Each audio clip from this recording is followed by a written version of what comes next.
कोलपुरमा चाहिँ अलिकति गरिब र न्यून वर्गको लाई चाहिँ चुनावमा टिकट दिनु पर्यो हैन। धनी मान्छेहरू नै कि धेरै धनी मान्छेहरू मात्र हालेर जनताको मर्म कसैले पनि बुझ्दैन। अब कोलपुरमा टिकट दिनु छ राष्ट्रिय स्वतन्त्र पार्टीले जित्नु छ भनेपछि गरिब दुखीहरू मान्छे लिनु पर्यो कि अलिकति हैन। धनी पुँजीपति मान्छेहरूले मात्रै काम हुँदैन। धनी पुँजीपतिसँग पैसा हुन्छ होला तर जनताको मर्म बुझ्दैन त्यो मान्छेले।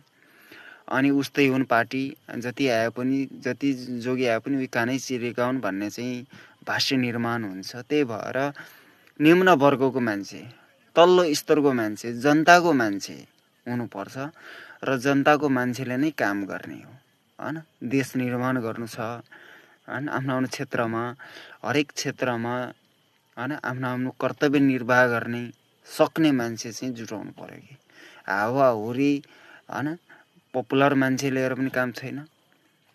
जनताको मर्म बुझोस् र जनताको विश्वास जितोस् त्यस्तो खालको मान्छे आवश्यक छ र कोलपुरमा 100% जित्नुहुन्छ उहाँ त्यस्तै मान्छे आयो भने। र धनी मान्छे आयो भने चाहिँ जित्नुहुन्न, किनकि धनीले कहिल्यै पनि जनताको दुखी र पीडितहरूको र जनताको भावना कुरा बुझ्दैन। ऊ पैसामै मात्तिएको हुन्छ। त्यही भएर अलिकति निम्न वर्गको मान्छेहरू खोज्नु पर्यो र त्यस्तै मान्छेलाई टिकट दिनु पर्यो हैन।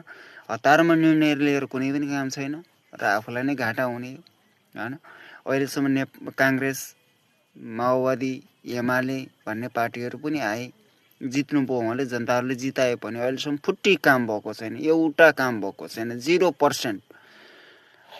पत्यार लाग्दैन भनेपछि कोलपुर वार्ड नम्बर 13 को भराइमा आएर एकचोटि हेर्नुहोस्।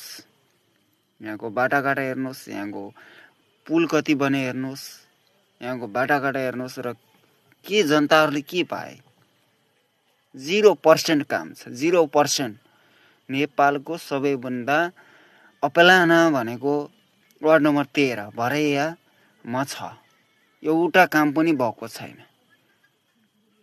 लाज मान्दो कुरा के। हुन त मेयरहरू छन्, कोलपुर नगरपालिका हो, मेयर छन्, उपमेयर छन्, वडा छन्, तर पनि 0% काम, केही काम छैन।